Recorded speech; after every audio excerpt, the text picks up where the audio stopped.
আমি বললাম, কার হুকুম?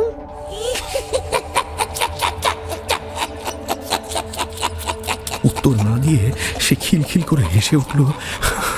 আর একটা তীব্র পচা গন্ধে আমার সমস্ত চেতনা আচ্ছন্ন হয়ে গেল। আমি অজ্ঞান হয়ে গেলাম।